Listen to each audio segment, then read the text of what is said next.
Let's talk about something most of us don't talk about, and that is how it feels to be a man. What's good? Thank you for tuning in today. And as the hook just said, we're going to talk about some of the things us as men go through, some of the pressures, some of the things we just have to deal with on a day to day basis. We all know the old saying, big boys don't cry. I'm sure a lot of us have grown up in the era where suck it up. You're a man. You're a boy. You're a young man. Suck it up. If it don't kill you, did it kill you? Are you dead? Are you dying? You know, a lot of us grew up with phrases like that. And nothing against it. Nothing against it. But what did it really teach us? What did it really show us? What was the lasting impression that it left on us? A lot of us grew up in households where things were left unspoken.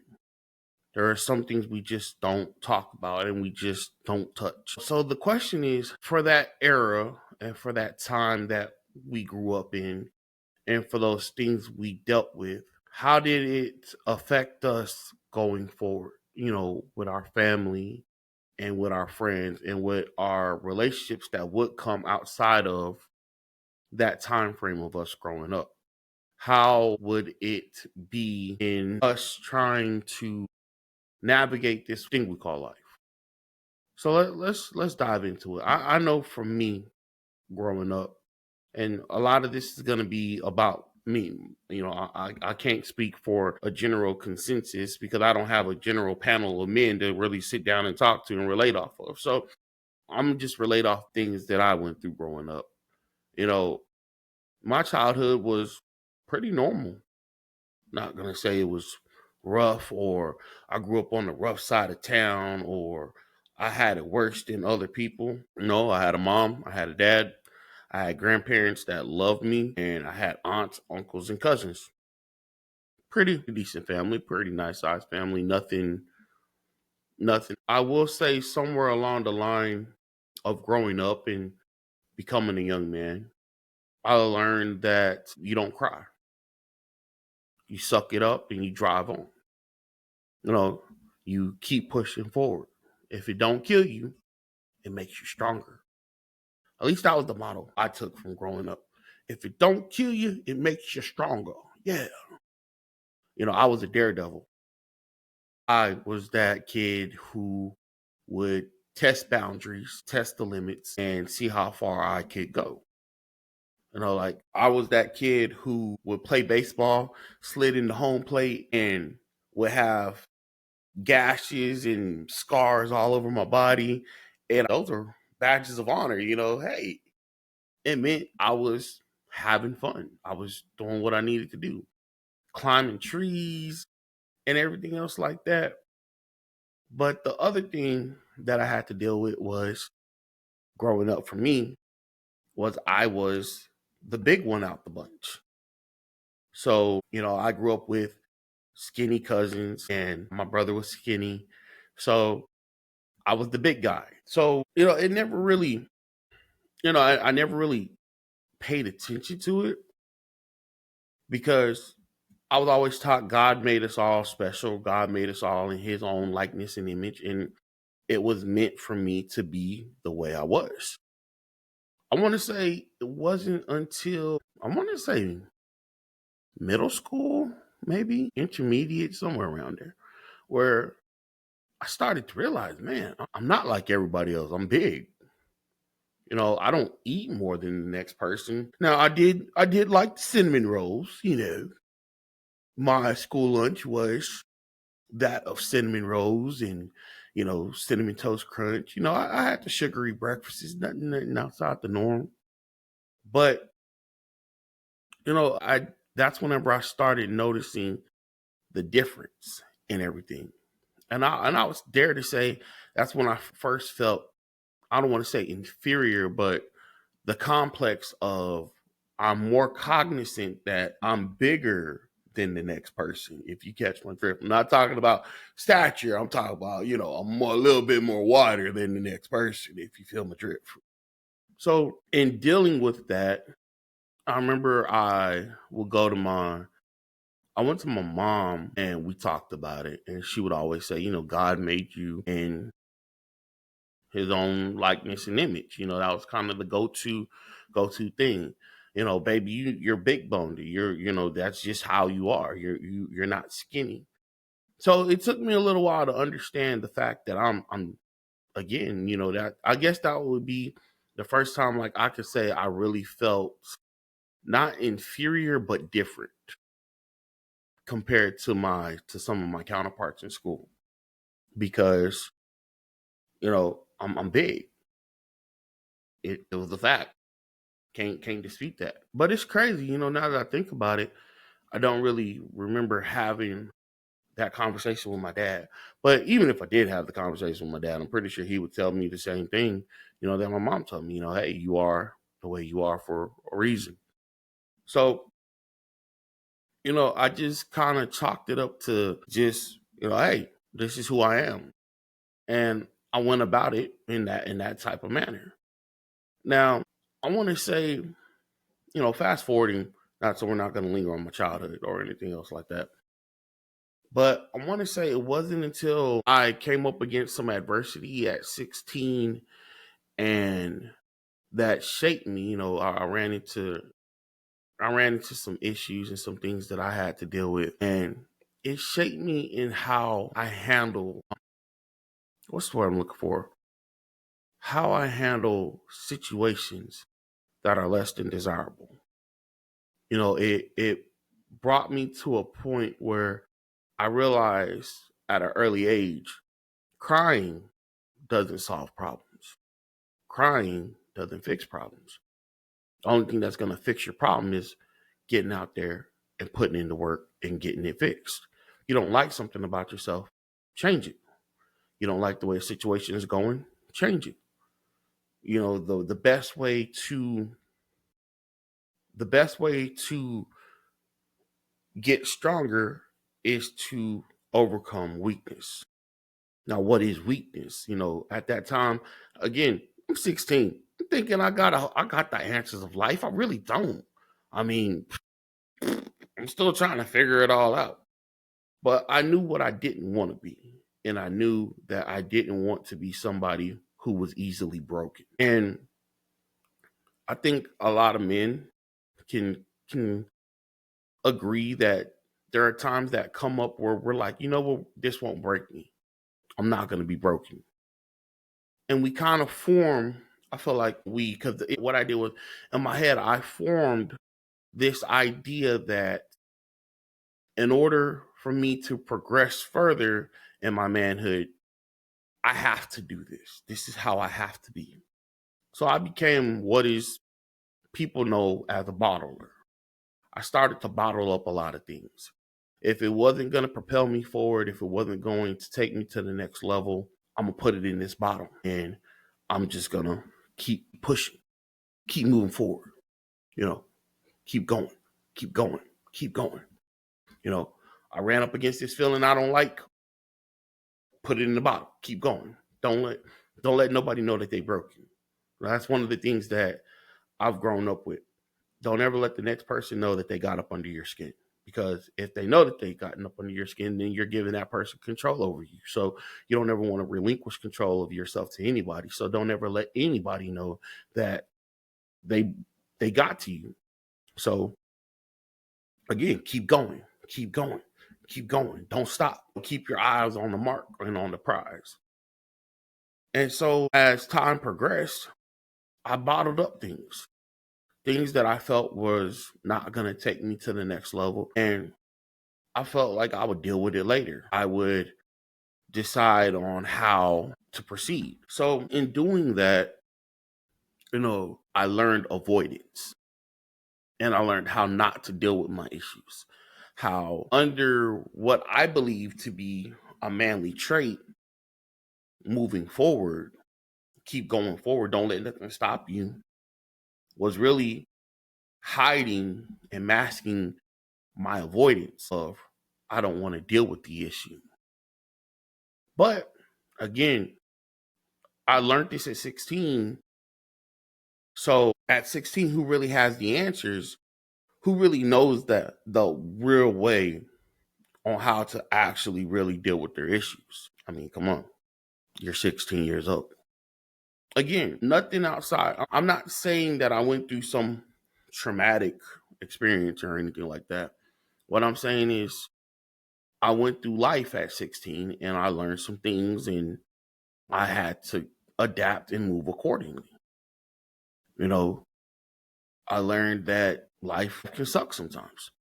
So I said all that to say, I started to formulate my idea of what it meant to be a man and how I'm supposed to navigate and move through this manhood thing by bottling and being a bottler because I don't want to let the next person know that they got to me.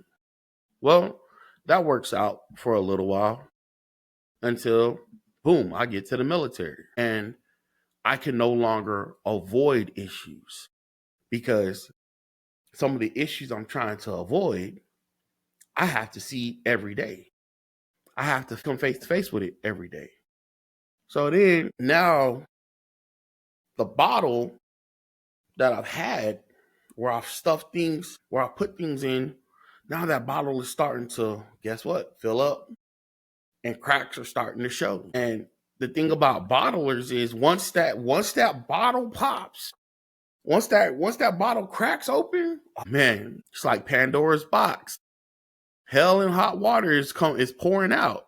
So I learned in that stage of my life where, like, dang, I was angry, but I didn't know what I was angry about. You know, uh I was angry more so at the fact that I'm in this situation, which I've navigated perfectly up until this point. And again, this is hindsight being 2020. Now that I'm past the situation, but I've navigated up to this point, and now boom, I'm at this point where I can't maneuver around it. I can't get away from it. I have to go through it, and in going through it, I'm taking all types of slag, all types of strays. I'm taking shots fired at me again, metaphorically, not physically. And I'm like, dang, like this is next level stuff. Here it is. I'm coming face to face with stuff that I've never dealt with before. I've never been through before. This is new. Like, how do I, like, this is totally new. I've never experienced this much slag before. So I realized now that Pandora's box is cracked, I'm not as nice as I think I am. I'm angry. I'm mad. I'm pissed off. But who am I mad at? What am I mad at? I've never experienced this level of anger before. How do I deal with it? Again, at that time, I'm 18, 19. Know about mental health or psychiatric help or anything else like that. I just know that I'm angry and I'm having to mask my anger with a smile. I'm having to take what I got to take and grin and bear it because at the end of the day, this is what I'm a man. I got to provide. I got a family now. It's not just about me. I can't just up and quit. I got a commitment. I got responsibilities I got to take care of. Dang it, I'm going to own this. I'm gonna step up to the plate and I'm going to master this. But how can you master something when you don't even know the rules? How can you step up and play the game when you don't even know the rules of the game or how the game is supposed to be played? Now, that's not saying I didn't have mentors. I had some great mentors and mad respects to them because they guided me the best they could. Some of them probably felt like what they were saying fell on deaf ears. Some of them probably felt like what they said landed where it needed to land it. But now that I'm out the situation, now that I'm on the other side of it, man, I respect everybody who mentored me during that time because I needed it. I was young, I was hard headed, and I had this idea of what I thought a man should do off of how the I don't want to say the opinions, but just how I view the man should handle business. This is just what I've learned. We keep moving forward in spite of, again, that keep moving forward, keep going, keep going, keep going. If it don't break you, put it in the bottle. If it didn't kill you, pop, put it in the bottle. I never learned how to actually verbalize and speak. Dang, you stepped on my toe. And these are some brand new shoes. It made me mad. I use a simple reference because everybody can relate. We've all had new shoes, and we've all had our new shoes stepped on where we're like, yeah, bro, you stepped on my new kicks, bro. Either you apologize or we're going to have some problems. We've all been there. So I use that example as a relating point. But yeah, so in that era of my life where I was 18, 19, I'm experiencing feelings that I had not ever experienced in my life before. And it brought me to some new places that I had never been before. So here it is, this experience it's altering me in ways that I never saw coming. But again, my mindset is this is what I have to go through to be a man. Now, mind you, and everything we're talking about right now, and everything I'm saying, yeah, I had mentors to talk to, but nobody, again, at that time, I hadn't learned about mental health yet. I hadn't learned about going out and speaking to a psychiatrist and talking to somebody. And I've seen it. I saw it in movies, of course. The whole, I always use the example. You go down there and lay on the couch and talk about your feelings. Talk about what's bothering you. But again, I thought that was just movie stuff. I didn't think, it was really important because nobody ever mentioned it to me. So we fast forward a little bit, and I'm out the military and I'm back in the civilian world. And again, I'm at this road where I can't move forward. I can't move backwards. I'm stuck. I'm stuck in this endless abyss of it didn't kill me. It didn't kill me. So why is it bothering me? But I can't move past it. I'm stuck on it. Like I'm stuck on repeat. And I keep telling myself, man, it didn't kill me. So why is it bothering me? It didn't kill me. So why is it bothering me? And I'm at this point where I'm like, man, what is going on? What is wrong with me? I can't go forward. I can't go backwards. Why am I here? I was brought to this point where like I'm questioning what am I really here for? What have I accomplished? And mind you, I'm only in my by this time I'm only in my 20s. I'm like, what have I accomplished? What have I done? I feel like I've ruined my family. Like I'm having all these mixed emotions about where I'm at. How did I get here? Why am I here? Who am I? What am I?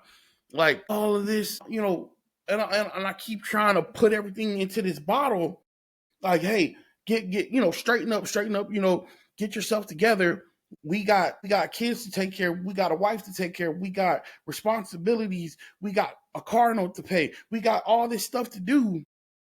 Put it back in the bottle, but I can't close the bottle. Like, what's going on? I can't close this bottle. This bottle won't close. And everything is just spewing out. So at that point in time in my life, I was like, okay, what do I do? Like, how do I move forward? How do I move backwards? What am I to do? Because I'm trying to focus, but I can't focus. I'm trying to sleep, but I can't sleep. I'm trying to, I'm all over the place. I'm angry. I'm mad. I'm sad. I'm happy. I'm a bunch of different things, and I'm trying to.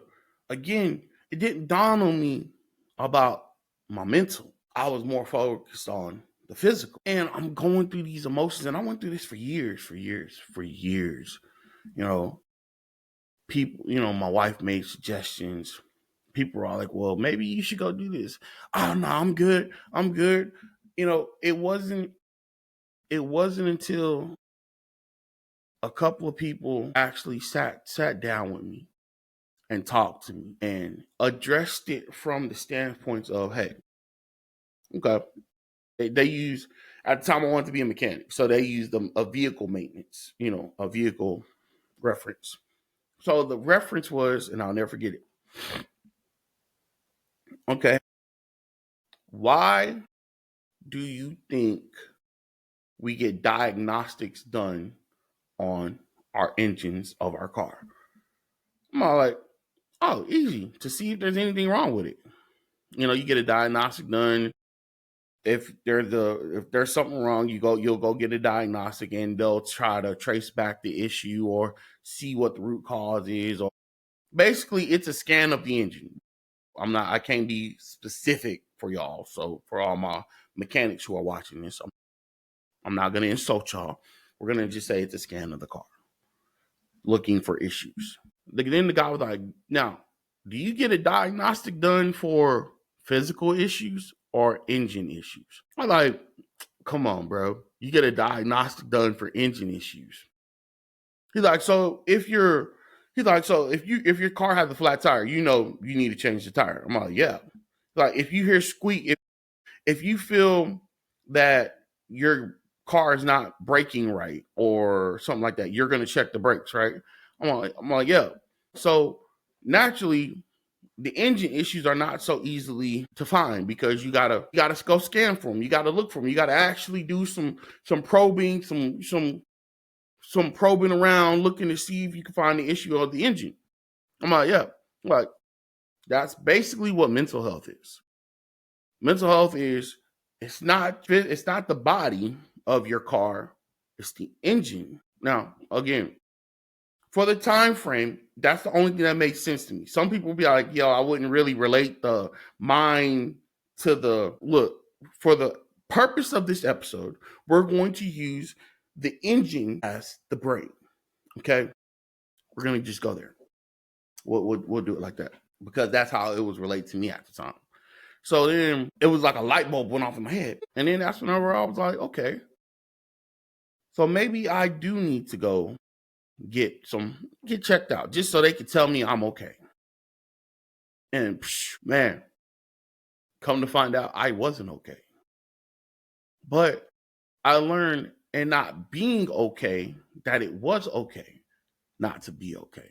So I learned that in being a man, well, for me, the idea that I had of being a man was that I'll just keep it in simple terms: big boys don't cry.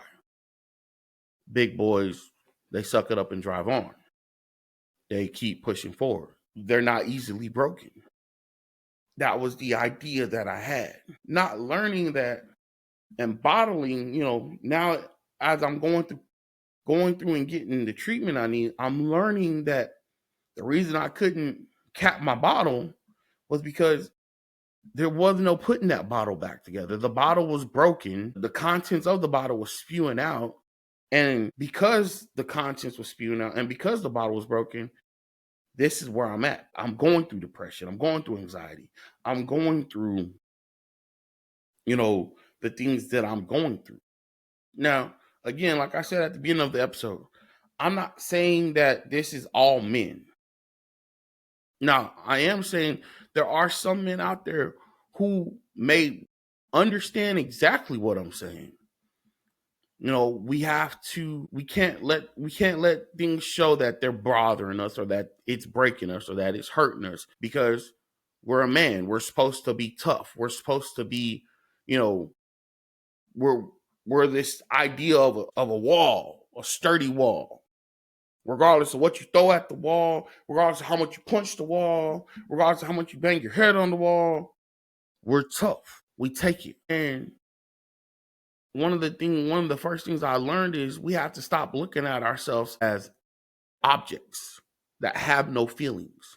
Because a wall has no feelings, regardless of how you punch it, how you hit it. A wall has no feelings. We are flesh and blood human creatures. We have feelings. As much as we want to say we don't, we do. Now, some of us Our feelings may not get easily broken or easily swayed, but we have feelings. So we have to learn how to address those feelings and deal with those feelings and recognize what those feelings are, whether it be anger, happiness, sadness, joy. We have to deal with those feelings accordingly, because that's the only way we're going to actively be able to move forward.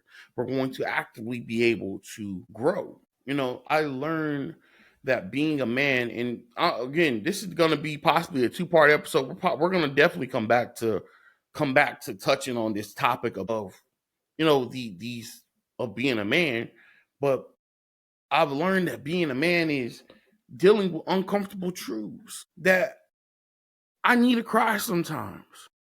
Sometimes I just need somebody to rub my head and tell me it's going to be okay.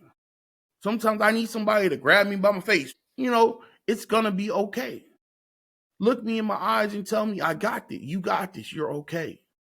A lot of people don't understand, or they choose not to understand. As men, we need validation. Again, I'm not speaking for all men. This is my own personal opinion. But I feel like we need validation. We need somebody to, as we have to pour into them, we need people to pour into us and tell us, hey, it's going to be okay. I got you. And not just say it, but actually mean it. I'm going to tell y'all, the moment I knew that I was in love with my wife, or I wanted to marry my wife, was when I cried in front of her. Cried like a baby in front of her. And that was a safe space for me. And a lot of people don't understand. Men need that safe space where they're not going to be judged. They're not going to be looked at negatively. They can just open up and pour out the contents and the pain and the things that they've carried and let it all go. Let it all go. And I want some of y'all, if y'all made it this far, to linger on that. How many men do you know that won't cry, that won't let you know that they're hurt, but they're hurting inside, but they won't let it be. They won't let you see it. They won't let it be seen.